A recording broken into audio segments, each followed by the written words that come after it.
Apa khabar semua? Dalam video kali ni kita nak tengok kenapa sebenarnya enjin rotary ni makin lama makin pupus dalam dunia automotif. Ada tak antara korang dekat sini yang pakai enjin rotary ni? Contoh kereta yang pakai enjin ni tak lain dan tak bukan Mazda RX-7 dengan RX-8 lah. Kalau nak ikutkan untuk production car yang baru, dalam satu dekad kebelakangan ni dah tak ada dah yang guna enjin rotary ni. Jadi yang masih ada atas jalan tu hanya kereta kolektor ataupun memang someone yang memang sangat suka dengan teknologi enjin rotary ni. Dan kereta yang atas jalan sekarang ni pun most likely bukan untuk kegunaan harian. Mungkin dia orang guna sebagai kereta hobi saja. Okey, yang pertama sekali, apa-apa teknologi pun akan ada kelebihan dan kekurangan dia. Cuma kita saja sebagai pengguna kena decide kita boleh hidup tak dengan kekurangan teknologi ni. Jadi kelebihan paling utama enjin rotary ni adalah dia punya simplicity berbanding dengan enjin yang pakai piston. Simplicity tu maksud saya adalah enjin rotary ni dia sangat sedikit komponen yang bergerak berbanding dengan enjin yang pakai piston. Kalau enjin piston ni kita ada piston yang bergerak. Contohnya kalau ada 4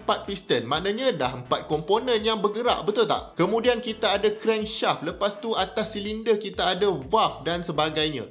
Lagi banyak komponen yang bergerak ni, masalah dia lagi banyaklah wear and tear dan kemungkinan nak rosak tu pun lebih tinggi. Jadi enjin rotary ni kelebihan dia hanya ada satu saja komponen besar yang bergerak yang dipanggil rotor. Cara rotor ni beroperasi masih lagi ada 4 step tau, iaitu intake, compression, power dengan exhaust. Dan semua step ni dia akan habiskan dalam satu pusingan. Sewaktu proses intake, bila rotor ni pusing dan ruang tu mengembang, campuran minyak dan udara akan disedut masuk ke dalam ruang tu. Kemudian rotor ni dia akan berputar dan ruang tadi tu makin lama makin sempit. Jadi udara yang masuk tu pun tekanan dia makin tinggi lah. Dan ini yang kita namakan sebagai proses compression. Bila tekanan dah sangat tinggi, barulah ada proses pembakaran atau power stroke, di mana spark plug tu dinyalakan untuk bakar campuran minyak dan udara yang bertekanan tinggi tadi. Dan disebabkan rotor ni dia sentiasa berpusing, ruang tu sebenarnya sentiasa bergerak. Sebab tu enjin rotary ni banyak diletakkan 2 spark plug. Sebab kalau satu je spark plug, api tu dia tak sempat nak kejar ruang yang tengah berpusing tadi. Dan sebab pembakaran ni lah, rotor tu akan terus ditolak untuk terus berpusing. Kemudian bila pembakaran ni dah hampir selesai, ruang tadi tu akan pergi ke tempat di mana ada lubang untuk udara yang dah terbakar ni keluar. Dan selepas tu ruang ni akan pergi balik ke tempat untuk intake campuran udara dan minyak, dan cycle baru pun akan start. Dan proses inilah yang berlaku berulang-ulang kali dalam rotary engine. Kalau nak banding dengan piston, memang bunyi macam cukup simple, betul tak? Kira kalau dari segi simplicity dan kurangnya komponen yang bergerak ni, enjin rotary ni memang win. Tapi disebabkan masa pembakaran tu tekanan ni sangat tinggi, jadi gas panas ni sebenarnya dia boleh bocor dan masuk ke ruang di bahagian rotor yang lain. Ruang yang lain ni pula sepatutnya udara sejuk yang duduk dalam tu. Kalau kereta turbo contohnya, siap kita pasang intercooler lagi untuk sejukkan udara tu, betul tak? Sebab udara ni kalau dia panas, dia akan senang berlaku knocking ataupun kita panggil sebagai pre-ignition. Maknanya dia akan terbakar lebih awal sebelum spark plug menyala sebab dia dah panas. Kalau benda ni berlaku, enjin kita boleh rosak. Sebab tu kalau ada gas panas ni dia bocor masuk ke ruang yang lain, memang pembakaran akan jadi tak sempurna. Okey, ini kira kelemahan yang pertama lah untuk rotary engine ni. Untuk kurangkan masalah gas panas yang bocor ni, maka kita akan letak satu seal yang dinamakan apex seal. Kiranya apex seal ni dia akan bersentuh dengan housing luar dan akan sekat pergerakan udara panas yang bocor daripada masuk ke ruangan yang sejuk. Tapi masalah dia, sebab seal ni dia bergeser dengan housing luar tu, maka kita kena letak minyak pelincir antara apex seal dengan housing tu, betul tak? Dan disebabkan housing tu juga tempat campuran minyak dan udara tadi terbakar, maka minyak pelincir tu pun akan turut terbakar sekali. Bila dah hilang pelincir tu, kena ganti balik, sebab kalau tak, apex seal tadi rosak. Bila ganti, terbakar lagi.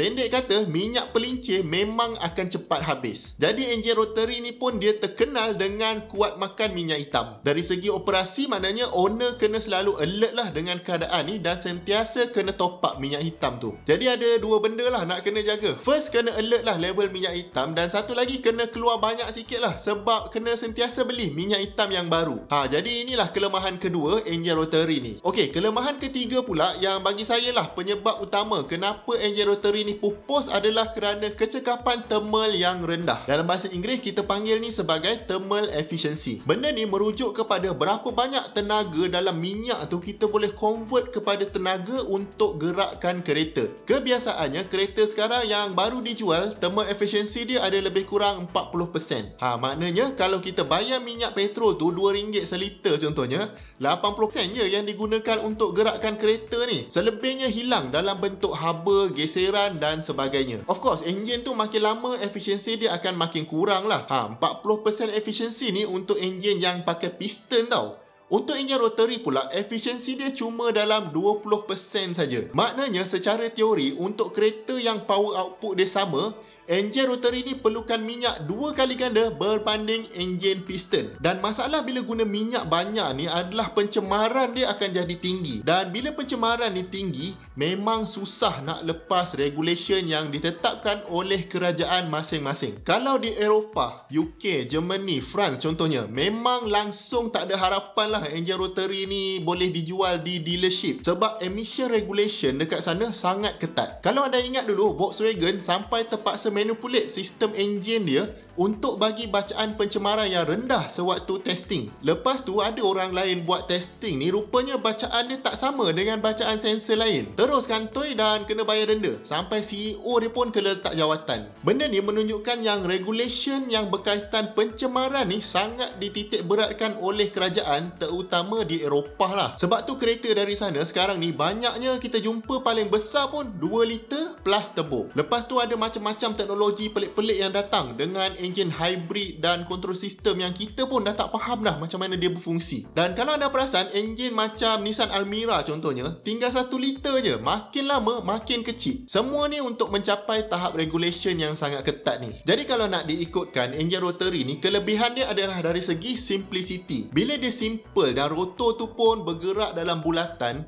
enjin ni memang smooth dan boleh rev tinggi. Sebab itulah enjin rotary ni dia ada peminat tegar dia yang tersendiri. Kalau piston, pergerakan dia ke atas dan ke bawah. Tapi rotary ni hanya pergerakan berbentuk bulatan. Jadi memang smooth. Tapi sebab kelemahan dia adalah makan banyak minyak, maknanya kereta tu tak bolehlah dijual di banyak tempat. Jadi nak buat apa? Enjin simple tapi tak boleh jual. Rugilah manufacturer tu. Masalah dia simple je. Sebab kita tak boleh nak seal dengan baik antara ruang pembakaran dengan ruang untuk udara sejuk. Lagipun besi ni dia mengembang bila panas dan mengecut bila sejuk. Jadi bila macam ni, tambah lagi dengan enjin tu rev sangat laju, memang susah nak dapatkan seal yang baik dalam enjin ni. Jadi akan sentiasa ada gas panas yang leaking dan bila suhu tak dapat nak kontrol dengan baik, jadi tak betul lah pengiraan asal yang engineer dah buat. Ini belum kira wear and tear lagi tau. Lagi lama enjin ni kalau tak berjaga, lagi banyak makan minyak. Jadi sebab tu makin lama dia makin pupus lah. Jadi korang sendiri pakai tak enjin rotary ni? Korang rasa best ke enjin rotary ni? Saya rasa memang rare lah kereta macam ni dekat Malaysia. Mungkin orang yang pakai je tahu best dia tu macam mana. Dekat bawah nanti saya akan linkkan ke YouTube Naz Abdullah. Dia cerita banyak benda lah pasal enjin rotary ni sebab dia pakai RX-8. Jadi kalau nak tahu macam mana ownership experience, lepas tu macam mana nak jaga maintenance cost, bolehlah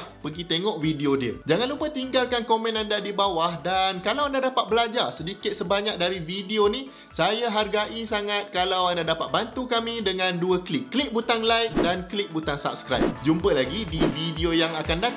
Assalamualaikum.